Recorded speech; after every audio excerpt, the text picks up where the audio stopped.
Some places in America don't show up on any tourist map, not because they're small or unimportant, but because people would rather forget what happened there.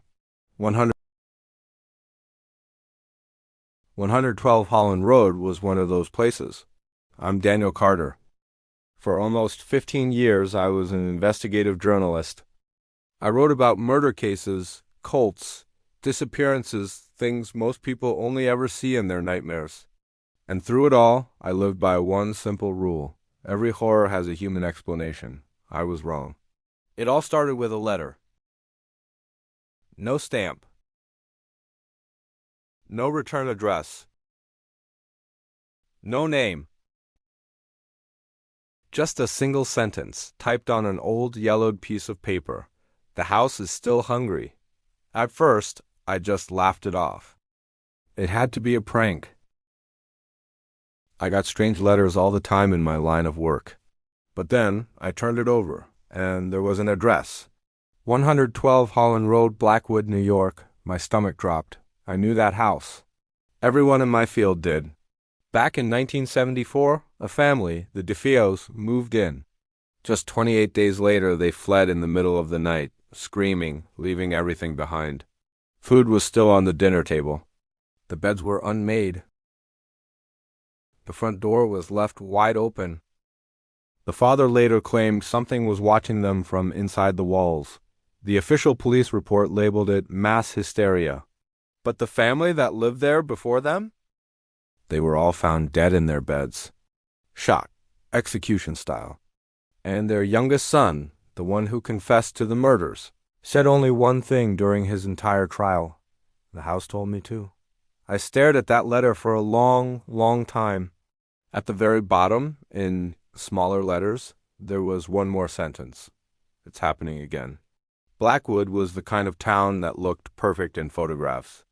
White picket fences, perfectly clean streets, friendly, smiling people. But every town has its shadow. And Blackwood's shadow was waiting for me at the end of Holland Road. The house was bigger than.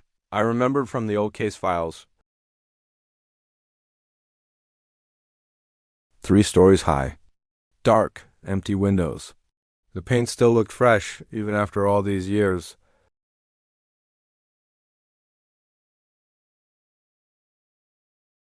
It was just too quiet. No birds singing.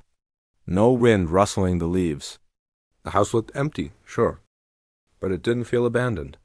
It felt alert, like something inside was aware of my presence. There was a real estate sign hammered into the lawn. For sale, again. I called the number. The agent's name was Margaret Hill. I don't deal with that property, she said, her voice clipped and fast. Why not? I asked. There was a long silence on the other end of the line. Then she finally said, because people don't stay. The front door was unlocked. That should have been my first warning.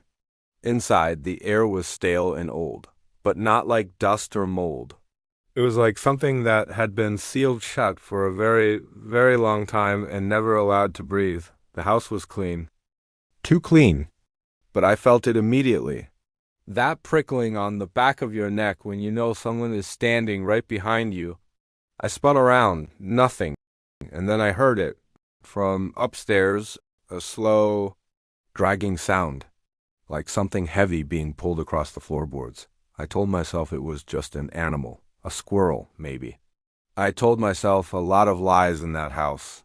Upstairs there were 3 bedrooms, and one more door at the very end of the hallway. That door was closed.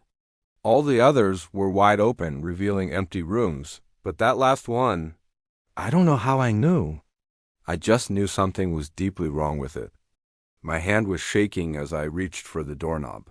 Before my fingers could even touch the cold metal, the door swung open by itself, slowly, silently. Inside, the room was completely empty, except for one thing. Scrawled on the far wall, in something dark and dry, were the words, "We are still here." I stumbled back, my heart pounding in my chest. My foot hit something on the floor. A book. An old journal. I picked it up. Inside the cover was a name. Patricia DeFeo, the mother from the first family. My blood ran cold. The last entry was dated just 3 days before they all died. It said, "It's learning how to talk to us." That night, I checked into a local motel. I couldn't bring myself to stay in the house, and that's when the dream started. I dreamed of a basement, dark, wet, and I could hear something breathing behind the walls. The next morning, I went straight to the town library, and that's where I found out about the others. The cases that never made it into the newspapers. Different families, all living in the same house, all following the same horrific pattern. One person found dead. The rest simply disappeared. In 2006, a young woman was found walking naked on the highway at 3 in the morning. She was bleeding, crying, and repeating the same sentence over and over. It doesn't want to be alone. Her name was Emily Krause. She died in a psychiatric hospital 2 years later. The official cause of death was suicide, but a nurse's report I found mentioned something else. It said she was screaming at the walls. I went back to the house that evening. I don't know why. Maybe it was a journalist's curiosity, or maybe something else was pulling me back. In the basement, I found the room from my dream. The walls were covered in deep scratch marks. And in the center of the concrete floor, there was a door. Not a normal door. A heavy iron trapdoor built right into the concrete. When I finally managed to pull it open, a rush of warm air came out. And the smell, my God, the smell. Inside was a small, tight space.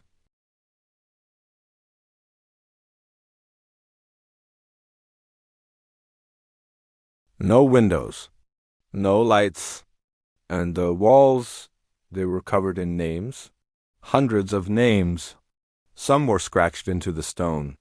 Some were written in what looked like dried blood. Some were carved deep into the foundation itself. And there, at the very bottom, looking freshly written, was a new name, Daniel Carter. Behind me, a voice whispered, "You finally came home. Thanks for watching." If you're fascinated by the mysteries that hide in the shadows, make sure you follow for more stories.